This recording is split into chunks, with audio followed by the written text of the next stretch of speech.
Hello everybody and welcome back to Overkill Simulations, and today we have a packed Microsoft Flight Simulator news and updates, and there is a lot to cover. We have a new business jet releasing for MSFS 2024, a Boeing 737 Classic news update, the iFly 737 MAX service pack moving into final beta testing, and a major real-world traffic partnership between Navigraph and Flightradar24. BeyondATC is also preparing to use that traffic data, and then we'll wrap it up with some HangarControl updates from the last week. So stick around. One app designed to do it all. HangarControl brings everything together: control bindings, hardware configuration, mod and profile management, application launching, add-ons, config files, and more, all managed from a single application. Mods Hanger goes beyond just mods and add-ons. It manages profiles, config files, text files, backups, snapshots, and helps keep your community folders clean and organized. Application Hanger launches your entire sim stack with a single click. Your Stream Decks are fully controlled through the HangarControl plugin, while all of your other Stream Deck plugins remain active and available. Built by a simmer for simmers, HangarControl adds new features and hardware support every week based on community feedback. It's a one-time purchase with lifetime updates, no subscriptions. You can try it for free for 5 days with no restrictions at overkillsimulations.com.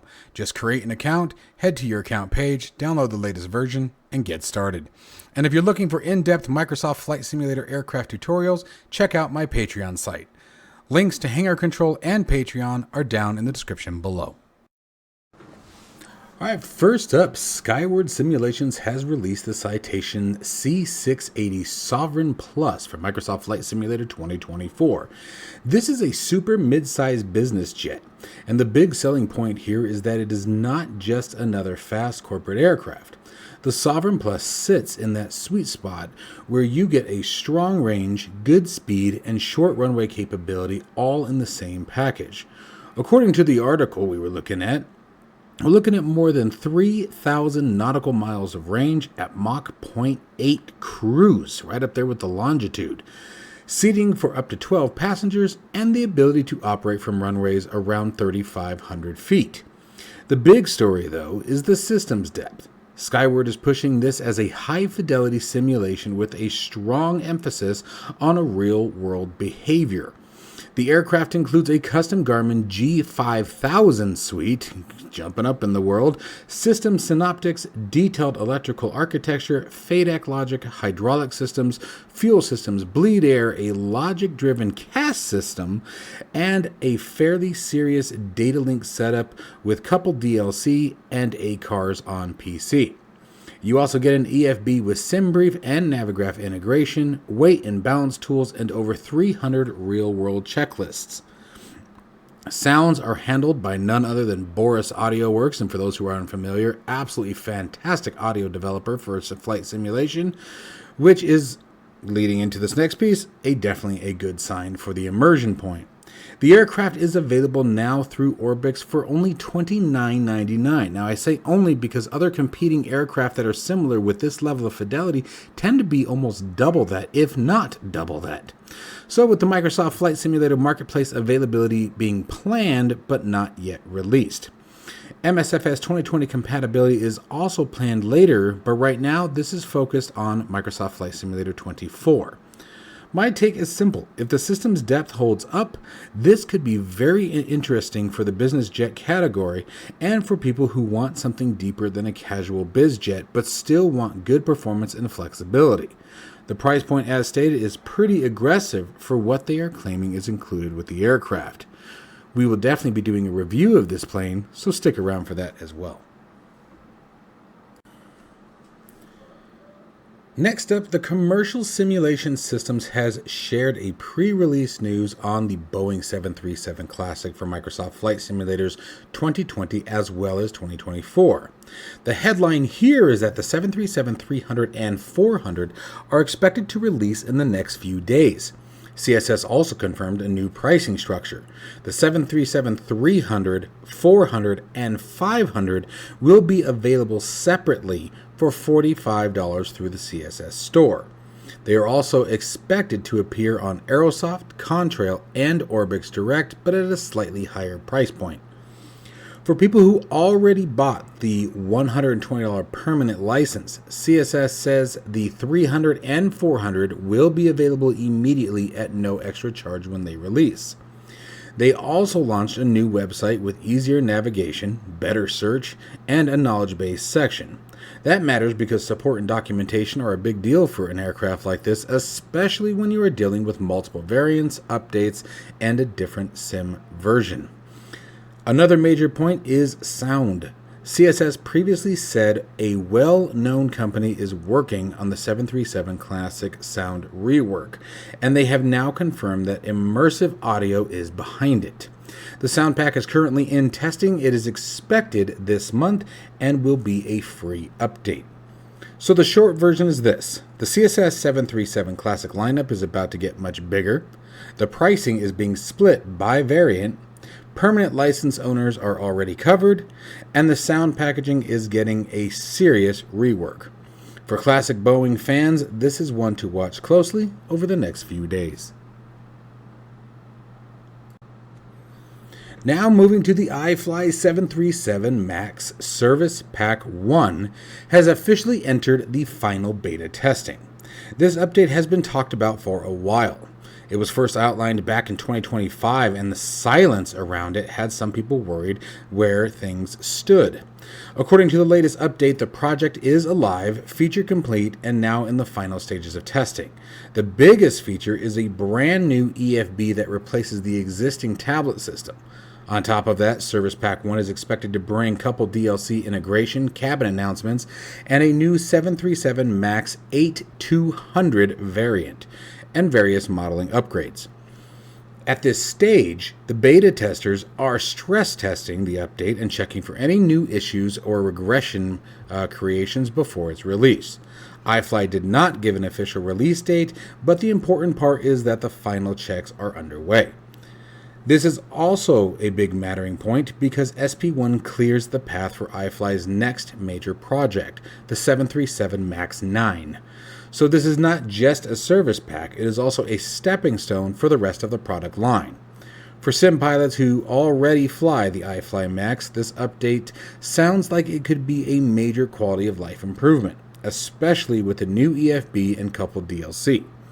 For people waiting on the MAX 9, this is also a sign that the roadmap is once again moving forward.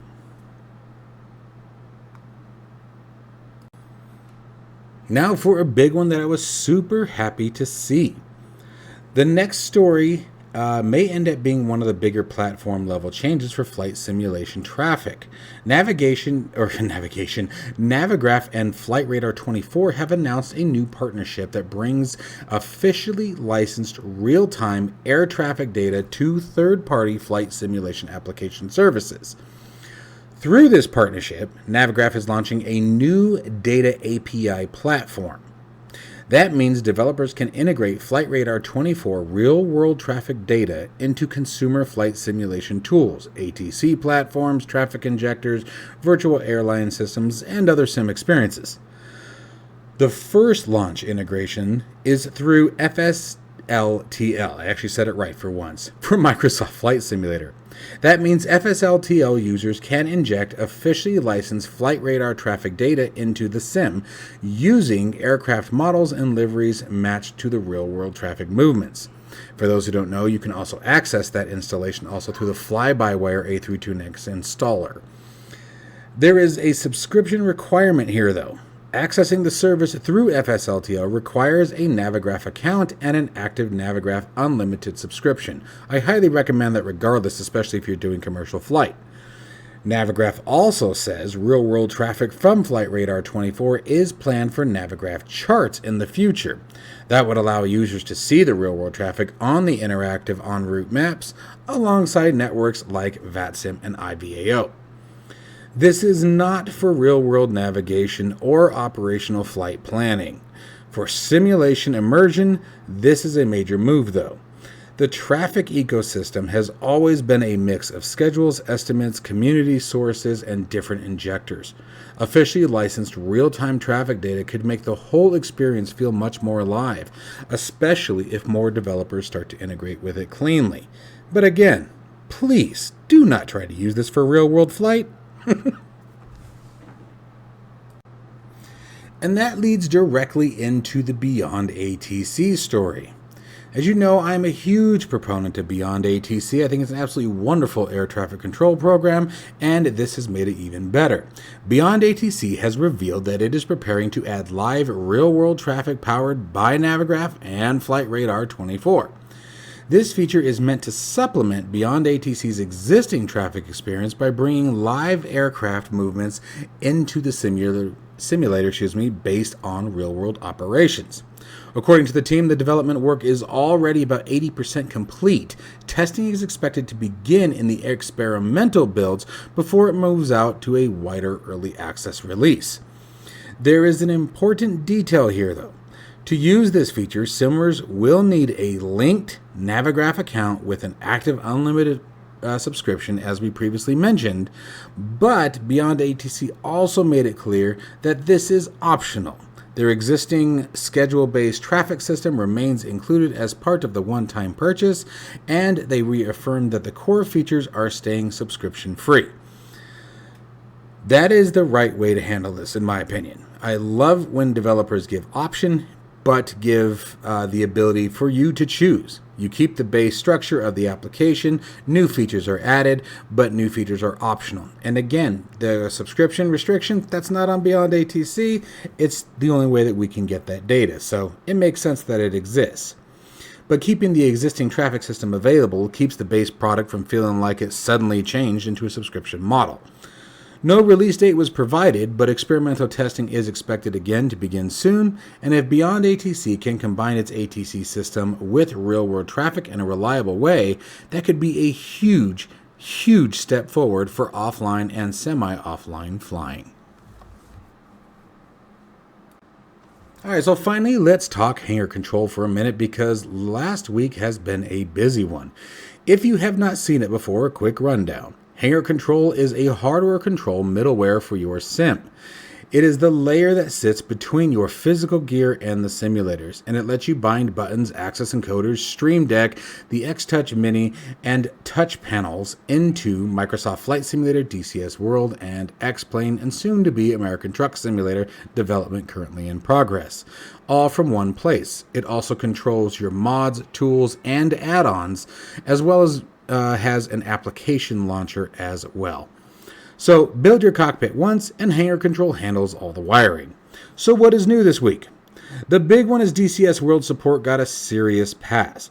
You can now drive DCS commands, cockpit arguments, and display values straight off your Stream Deck encoder or touch panel with conditional logic and proper press and release handling.